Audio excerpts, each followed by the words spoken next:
This is Maurice Jones-Drew, and you're listening to the What's Bruin Show. 1, 2, 3, 4, 5, 6, 7, 8, UCLA, fight, fight, fight. You're listening to the What's Bruin Show, part of the What's Bruin Show network, with your hosts, Jake Merrifield, Bill Shirley, Jamaal Artis, and Mike Regalado, bringing you anything and everything UCLA sports. And now, it's time for the What's Bruin Show.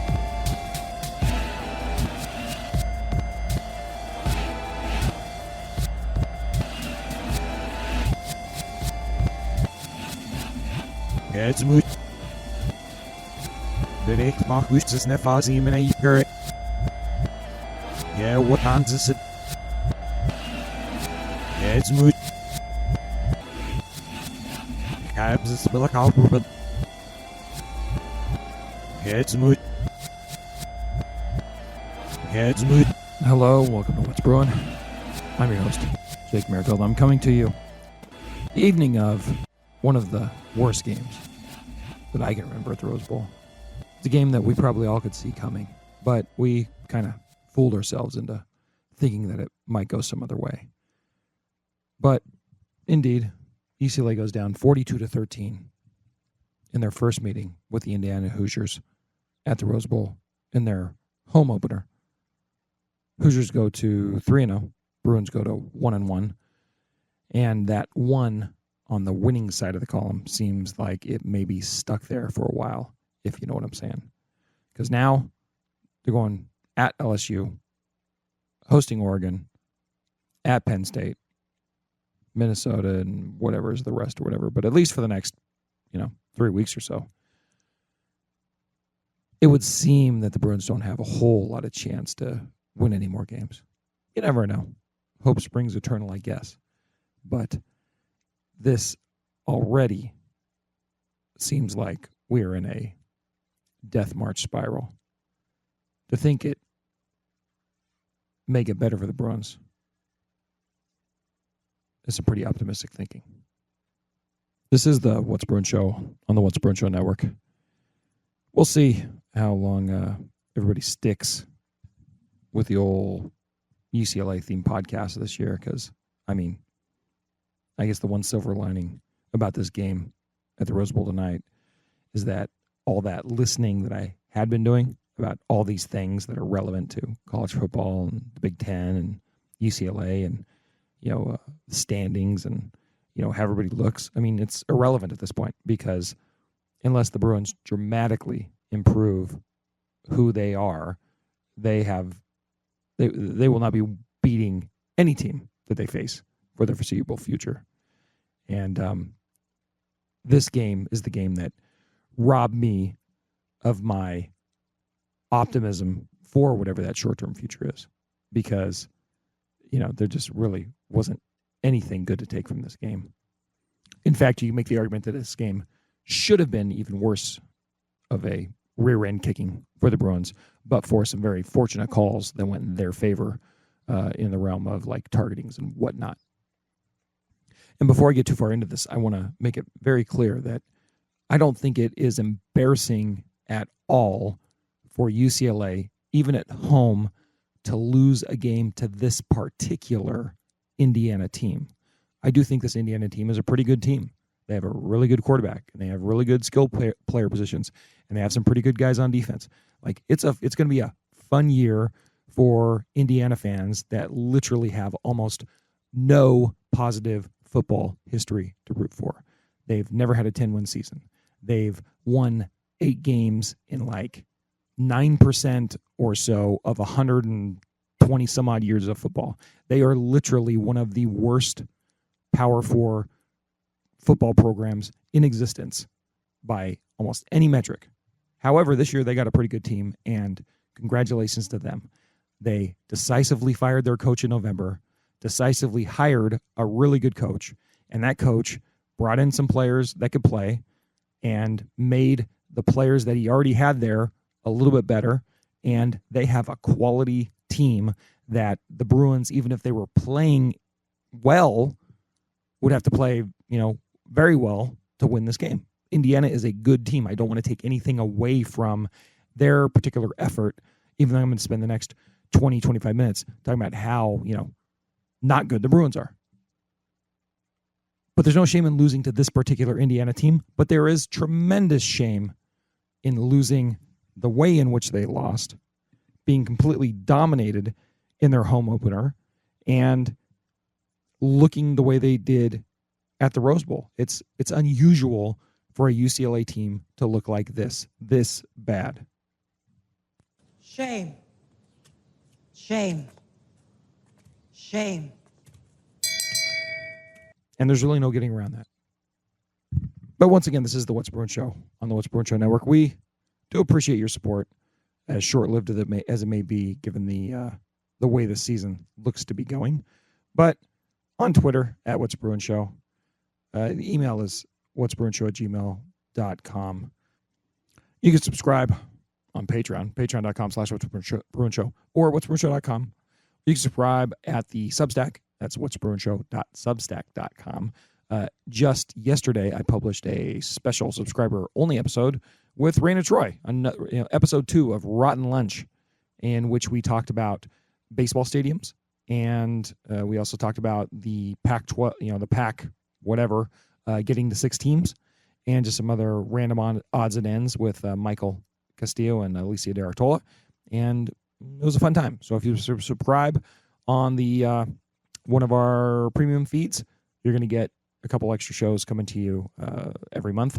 You also get access to our Slack channel, where you can commiserate with other, generally speaking, very positive Bruin fans, very positive, compared to other possible networks or hubs for which Bruin fans talk. But, there isn't a whole lot of lipstick to put on to this particular pig, right? It's not going to be very optimistic for the time being, barring a complete turnaround, because you would have to say we need a complete 180, a complete Jason Kidd 360 in order to get the Bruins that played this week, and even the Bruins that played, versus Hawaii, really. Now, given this, new data point, really any chance to compete well in any of the games upcoming. So got that going for us. Also, you can call the hotline, 805-399-4WBS. Suck it, Raina Troy. So depressing. So depressing. Anyways, you can call the hotline. I got a couple calls tonight, by the way. Des called, and my father's son friends from the East Coast called, and I'm probably just going to have those play with me and Mike on Monday, because some of that was addressed to both of us. And we're going to record a day early this week because Mike's got to record on Monday night. So I'm just going to give my quick thoughts here and then, get out of Dodge. The worst in the world. UCLA's always been pretty soft. I don't like the fucking UCLA guy. Sorry. Where is the energy and excitement coming from with UCLA football? Really, UCLA was a lot worse than I thought. So just to give a quick summary of this game, it really, you could really say it was over before it started, given that UCLA spots Indiana 14 points. They give up a long scoring drive on Indiana's first possession, drive down the field, can't get off on third down. I think Indiana was 3 for 3 on third down, or maybe like 3 for 4, and then like 1 fourth down conversion. But a 75-yard, 12-play drive, gets a touchdown. And then Indiana kicks the ball off to UCLA. Garbers takes his first snap and fumbles onto the ground, gives the ball to Indiana, and then they score very quickly again on a 17-yard 3-play drive to make it 14-0, and UCLA has touched the ball exactly one time on offense. Right there, you're putting yourself behind the 8 ball. It was funny at the Rose Bowl. They have. I'll talk about the stadium experience in a minute briefly, but there's a lot of very loud noise in the Rose Bowl before the game, and then as the game started, they had the stadium speakers like juiced to a crazy level to where it was actually like almost like a dentist drill in your ears when they would like play a sound effect like the bear roar or something. They fixed it later in the game, but it was really bad at the beginning. But there was also a lot of the UCLA like yell leaders and the cheerleaders and stuff like that. And Danielle Alvari was down on the sideline trying to get the crowds, kind of pumped up. And it wasn't empty, there was almost 50,000 people at the Rose Bowl today. But at the beginning of the game, they weren't in there, so it wasn't filled up at all at right at kickoff time. But they're trying to do a spell out and really it was very kind of lame. Nobody was really doing it. During the first quarter, they're down 7-0. They're down 14-0, and the people working the crowd are still trying to get people to do 8 claps, to do chants and things like that. And like Leo, to his credit, jumped up on the 16, tunnel to 16, the bar there, and he got 8 claps in our section, for the first quarter and a half of the game. But throughout the stadium as a whole, it was just like dead up until UCLA scored that first touchdown, in the second quarter, I want to say. That's the first time the Rose Bowl had any sign of life for the Bruins, because I think everybody was just sitting there just kind of like waiting for anything good to happen. And we had a few moments in the middle 8 there, but other than that, it was just so deflating. But more on that in a minute, just to get back to the summary. So, UCLA spots Indiana, 14 points. Then the teams exchange a couple 0-point drives. UCLA drives down the field, misses a field goal. Mateen Begani's only bad play of the game, and I think it's sailed wide right or whatever. But then Indiana comes out and they were like a 3-and-out, I think, or they turned over end downs. Then UCLA punts the ball, another 0, and then Indiana goes on a 90-yard. Oh, yeah, when UCLA punts the ball, they actually get a terrific punt, and they pin Indiana back at the 13-yard line. Then Indiana's like, oh, no, who cares? We'll go 90 yards for a touchdown. And at that point, it's 21-0. And you thought that, the first couple drives was a disaster, but now it's 21-0 before UCLA shows any life at all. So they finally, going with like 4 minutes left, they drive down the field, they get a touchdown going into the half, and you're like, okay, well, they get the ball coming out in the second half. And honestly, if they hadn't scored on that first drive of the half, there were a lot of fans, including me, that would have been out of the Rose Bowl at that point. But they gave us this, little false sense of hope. They actually get a score out of it. And the Bruins are going into the half down 21-7, but with the ball coming out, and they had a chance to kind of make a game of it there, even though it was not going their way. They come out in the second half, and it starts just like the first half. There's a terrible play with a fumble, but the Bruins get bailed out by a weird kind of targeting call. That I think is the least. There's a bunch of weird targeting calls. The one where he gets sacked later on is just like, I don't understand what is happening and how that's not a football play, even though I was happy in the moment that was called. But anyways, the Bruins get bailed out on that drive. They end up driving down. They have the opportunity to score a touchdown, but they don't. They end up putting up 3, and now it's 21-10. And if they can get a stop, well, they're in the ball game. That, despite how bad things are going, that was when it was still a game. Unfortunately, that's not what happened, because Indiana takes the ball, drives it right down the Bruins' throat the next 3 drives, 87 yards, 75 yards, 40 yards, touchdown, touchdown, touchdown. And, I mean, give me a freaking break, dude. The Bruins managed to score a couple field goals in this game in the second half to the 21 points that Indiana puts up. And that's how you get to 42-13. It's garbage time pretty much after that.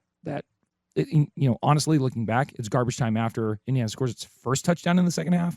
But, you could make an argument that UCLA was kind of still sort of in the game, with the innocent penalties, up until they decide not to score touchdowns on either of their field goals, right? And, then Garber throws an interception, and then he's yanked, and then, it's Justin Martin finishing out the game with a punt drive, and it's just, just absolute depressing. Everyone's walking out of the Rose Bowl. The Indiana fans that showed up, by which it was not overwhelming in any way, shape, or form. There were a lot of Bruin fans in the audience. I think it was a pretty good turnout for an opening day, given the state of the program. They had, let's go to school day too. So the end zone, the north end zone, was filled up with a lot of kids that probably weren't rooting one way or the other, but at least the butts were in the seats. But it was, just pretty much depressing in every sense of the word. And that ends up being one of the Bruins' most embarrassing home losses that I can remember. Really, just given the color of the uniforms, this felt like any one of the number of ass kickings the Bruins had been given at the hands of Utah in the Pac-12 era. Honestly, that's really what it felt like by the end of the game. Even if it looked a little bit different because Indiana was a little more, pass-centric, quarterback-centric than your typical Utah teams, maybe the Cam Rising ones notwithstanding. But that's really what it felt like. It was a ass-kicking at the hands of a bunch of angry Utah Utes and their angry Mormon fans that kind of fill up the Rose Bowl. That's the only thing that was different, was that there would generally be more Utah fans than there were Indiana fans in this game. But just not very pretty. And then when what's even less pretty? When you actually look at what the stats are, I mean, that is just, it's rough. It is absolutely rough. So get this, if you haven't already looked. Bruins pretty much doubled up on yardage, 430 to 238. Bruins gave up 4.2 yards per rush, which isn't spectacularly bad, but it's pretty bad, especially when you align it with they gave up 307 passing yards on 76% and a 12.3 yard completion, 12.3 average per completion. That's 4 TDs for York and 76%. And all we can say is he's just a baller, man. Yeah, that dude really took it to the Bruins. And also, how many sacks the Bruins get in this game? I'm pretty sure it was 0, right? It's not going to go well for the Bruins when that's what you're looking at. The Bruins, on the other hand, with their new look offense, managed 3.7 yards per carry, which sadly is an improvement over how they did in Hawaii. I thought they ran the ball better, right? They end up with, like I said, 238 total yards, which is just absolutely horrific. 142 net passing yards on 63%. The 63% is not that bad. The average per completion of 9.5 is not that bad. But just overall, just absolutely pathetic. They could not stay on the field, and they couldn't get Indiana off the field. Indiana was 9 for 12 on third downs. Bruins were 2 for 8. Okay, 75% to 25% is not going to get it done. They don't force any turnovers, and they were outpossessed. So all things being equal, they got their asses handed to them on offense and on defense. The only place where they held their own or had an advantage was on special teams, and that just ain't gonna be good enough, right? Not at all. And by the way, Indiana didn't punt until the very end of the game in absolute total garbage time.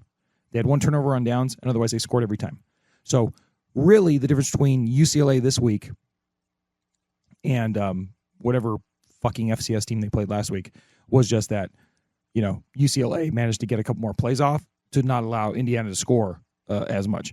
UCLA's defense forced Indiana to use more plays to score. That's really the only difference, because they were almost as effective as they were against whatever SCS tissue paper they were playing last week. This week, it was UCLA that was the tissue paper, and they were slightly more firm, but not much.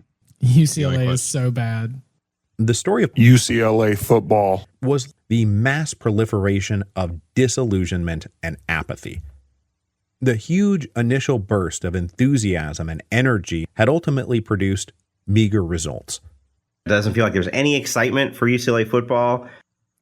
Normally, this is where I would talk about the ballers of the game and who had what sort of great performances. Just a baller, man. But in this game, what can you really say? I mean, probably the best player once again was their kicker. Like, that's not going to cut it. I am still happy that they got Bagani from Cal. Go Bears, and go Bruins, I guess. But there's not going to be any ballers tonight. This is where I will take my opportunity to just talk about how the whole game and leading up to the game and now coming out of the game, it's just something else that's making me feel like we're not even supposed to be here like this today, entering the Big Ten in this particular situation. I mean, all due respect to Deshaun Foster, but this all goes back to the key mistake of not firing Chip Kelly in November after he lost to Arizona State and or after he lost to Cal, in games that absolutely showed that he shouldn't be with this program anymore. And if you fire him then you put yourself into the position to have a normal coaching hire cycle, have a normal recruiting cycle, normal-ish, and actually bring in a coach that doesn't have to learn on the job, that doesn't have to kind of start from scratch. And like I said, I hope Deshaun Foster gets the ship righted, but as of right now, you can't say anything but the program's in the wrong place based on the first two games and based on how it's gone pretty much since Big Ten Media Day.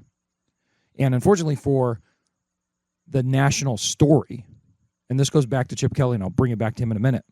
For Deshaun Foster, his unfortunate, gaffe at Big Ten Media Day has led to the seemingly unprepared Bruins in Hawaii and the obviously unprepared Bruins tonight at the Rose Bowl to reinforce what everybody's opinion was of him at Media Day, which was new, unprepared, inexperienced, not ready for prime time.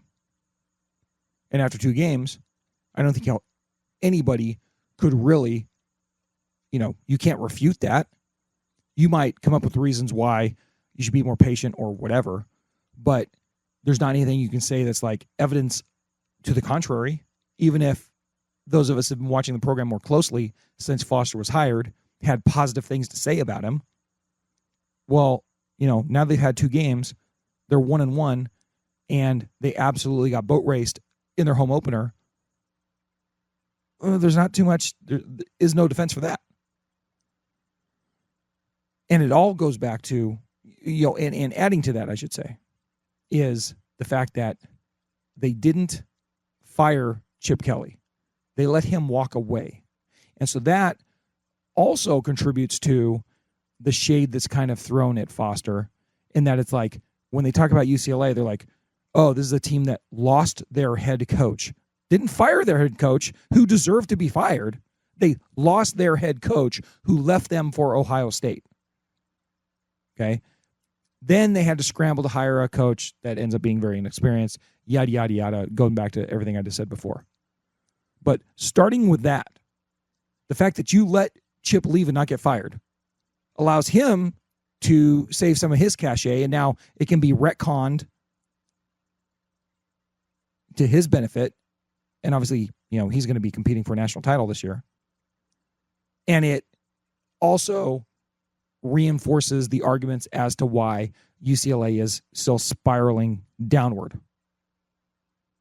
Whereas if they decisively make a move, I don't want to hear about the money about it. I don't want to hear about it, because you're going to be getting enough money to operate in whatever, sense you need to, given the fact that you luckily landed into one of the two big conferences. It could work out. It obviously wasn't working with him, and he ended up leaving anyway. So the obvious right call in that situation was to get rid of him, regardless of the money. Whether you save some money in December or January, well, how are you looking now? You had decent attendance for this game because everybody was giving Foster the benefit of the doubt, but I'm sorry. There's going to be fans at the Oregon game, I guess, but after that, that's an empty Rose Bowl until the SC game. Instead, if you are in a normal coaching cycle and you're in the game for the likes of a Cignetti, who got hired by Indiana, and like I said, he would have been a perfect hire for the Bruins, looking back. But, that's not the only one they would have been in the market for. They would have been in the market for Jed the Fish. They would have been in the market for Jonathan Smith. They were absolutely in the market for Tony White from Nebraska, guy who was their, who played at their school. Probably would have been cool to come here, all things being equal. But instead, you let Kelly leave of his own volition in a giant embarrassing situation. Then you have to scramble to hire a coach, which you do, and we're all pulling for him. But, it hasn't gone well since mid-July. And it doesn't look like there's any letting up for the foreseeable future. Because anyone picking them to win at LSU, home to Oregon, or at Penn State at this point is absolutely diluted. And then, we were hoping that worst case scenario, they're going to come into that Minnesota game at 2-3 with a chance to go to 3-3. But now, they're going to be 1-4 in all likelihood. And Minnesota, they've been kind of up and down or whatever, but they won their game today. I want to say it was against Nevada or something. And, there's no reason to believe that the Bruins should be favored looking how they looked in any of their games coming forward.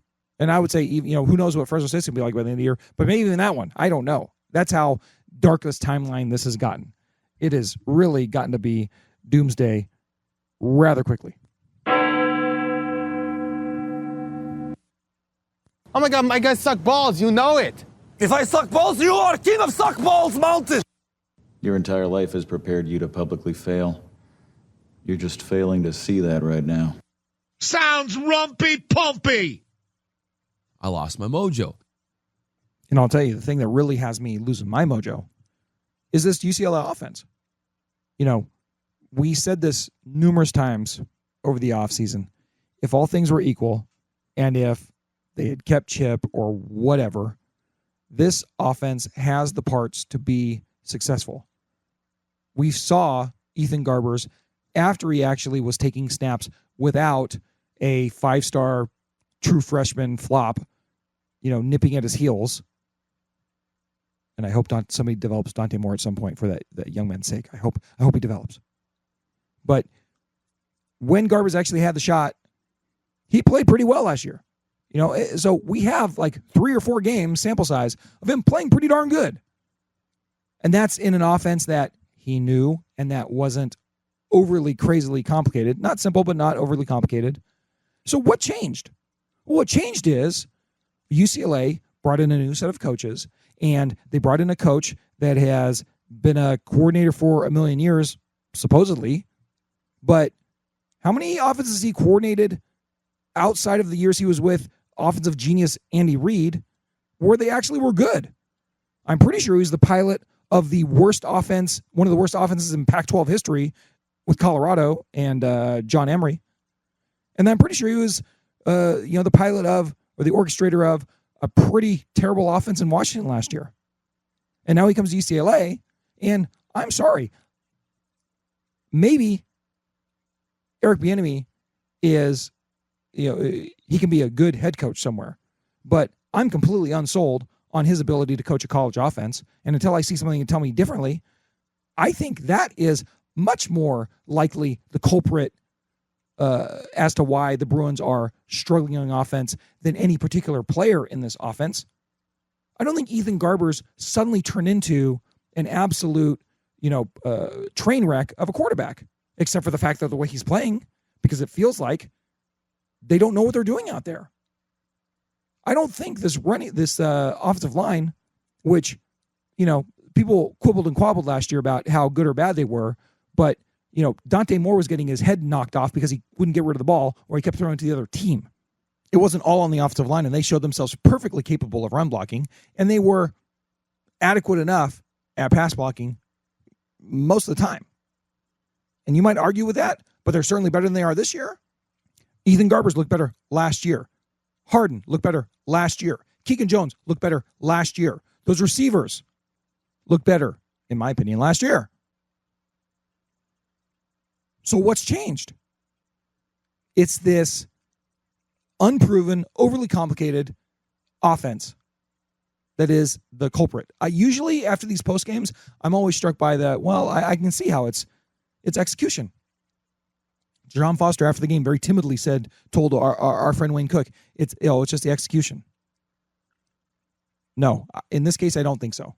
I think it is the fact that this offense, this plan, the organization is DOA. I have no confidence in it anymore. And that's going to leave me one pessimistic Bruin fan until something changes my mind. I mean, they managed to put up 13 points tonight. How many of those points, they had one touchdown drive in the first half, I think was clean. The other 2 field goals were completely aided by some obnoxiously bad calls by the officials on, for targeting and hits and sacks or whatever, that I have no idea. Indiana had like 130 yards of penalties, and probably 60 of those were personal fouls, and 45 of those were ones that probably shouldn't have been called, in my opinion. Where does that leave the Bruins? They're probably scoring 7 points the whole night. As far as the defense goes, look, they did not play well at all. They gave up a shit ton of very long drives, and midway through the game, they were absolutely a sieve. But I'm not as down on the defense as I was on the offense, just because we know now, given the way they played in their first two games and the way they played tonight, that Indiana's offense is actually legitimately good. Like, they're a good team. And UCLA's defense may not be, quote-unquote, good, but I don't think we know enough to say that they're terrible or that they're even bad or even kind of not very good. I think that they just ran into a team that was pretty darn good, and they were given no help pretty much by their offense whatsoever, right? They come out, they give up a long drive in that first drive, and they can't get off the field on third down. I thought Malo tried different things. On that first drive, there were like 4 third downs, and he dropped 8 once. He blitzed 3 times. They couldn't get to work on the blitzes, and on the cover 3, or not the cover 3, the drop 8. They just gave him too much time. They were going up against a really good offense. I don't know how many really good offenses they're going to go up the rest of the year. I don't know if Indiana's going to prove to be a really good offense through the rest of the year, but I'd say, looking at them right now, I think they are. So I think there's still an ability for this Bruin defense to play some pretty good defense if they're not constantly being undercut and kneecapped by how bad this offense performs. Literally not even being able to, and it's not the snaps, it's just like fumbling the ball right off the get-go. And whether that's because just Garbers isn't comfortable in this, apparently, relatively overcomplicated offense that just is a bunch of little screens and, short passes and a little bit of running. I thought they ran the ball a little bit better tonight, and I don't know, I'm kind of flipping around all over the place now, but I'll just say that I am so pessimistic about where the offense is right now. I'm reserving judgment on the defense, but it's not going to matter, because if you can't score any points, as Mike likes to say, it is the team that scores the most points. Eventually your defense is going to give out, even to these terrible Big Ten teams, like your Minnesotas and Rutgers, Iowa, right? Those teams, like Iowa was losing to Troy like through half the game, and then they got it together at some point. But if your offense is giving you absolutely nothing, and in fact doing negative things to you, like turning the ball over inside the 30-yard line, it's just a non-starter. But I would be very angry and sorrowful about the offense and the defense. Obviously, they didn't have a great day today, and they gave up a lot of stats to a really good quarterback and some really good receivers and some good running backs. But I could see them having a better performance and not being surprised by it. Not good, not great, not last year. They can't rush the passer, but there's at least, in my opinion, some potential there. Shame. Shame. Shame. Do you think girls like failures? Girls want someone with proven success. Have you won any awards? Like a Congressional Medal of Honor? Or a Nobel Peace Prize? What are your real estate holdings? Do you have a diversified portfolio? How bad is this? Be honest. Is this Windows Vista bad? It's not iPhone 4 bad, is it? Don't tell me this is Zune bad. I'm sorry. It's Apple Maps bad. Well, I'm sorry, all right. All right. I hope that's enough for you. It's 11:30. I need to go to sleep. Hopefully a nice cathartic jog for me in the morning. Make you feel a little bit better about this performance. It won't. I mean, it won't. Like, let's get it straight. There's nothing that's going to make me feel better about this performance. Well, maybe I won't dwell on it or whatever. I can just turn the page, get ready for my trip to New Orleans, which I hope I will enjoy, even though I will be going to that game and probably watch the Bruins get curb stomped again. we'll see. I'll be row one behind the Bruin bench, so at least I can report to you on how how everybody looks. We got that going for us. But anyways, that's enough for the post game. If you have any thoughts you'd like to get in before Monday, we're recording on Monday, call the hotline, 805-399-4WBS. I'll play your calls that you do between now and then, along with the other calls we got before I went on tonight. Then. And we'll probably do a quick look ahead at LSU, and I don't know. And there's no point in analyzing the Bruins schedule the rest of the year because it doesn't matter. If the Bruins can't meet a minimum level of competitiveness, they're just going to lose all these games. So what do I care if it's stock down or stock up on the schedule, right? Whatever. So the Ducks look better this week. Fuck cares. That's how depressing it is. Right? That's where we're at. So, yeah, I guess until next time. Are we really go Bruinsing? I don't know. I guess we are forever. So, until next time, thanks for listening. Subscribe on the Substack, on the Patreon, because we're so excited about UCLA football this year in 2024, this first year in the Big Ten. But until next time, I guess, go Bruins.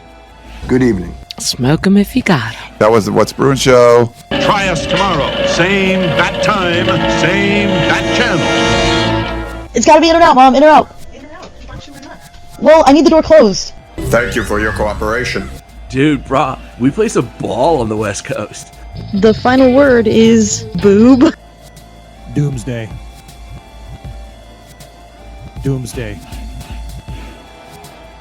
The apocalypse is back. Doomsday. This is not the way. Eric Bieniemy's offense is too complicated. Doomsday.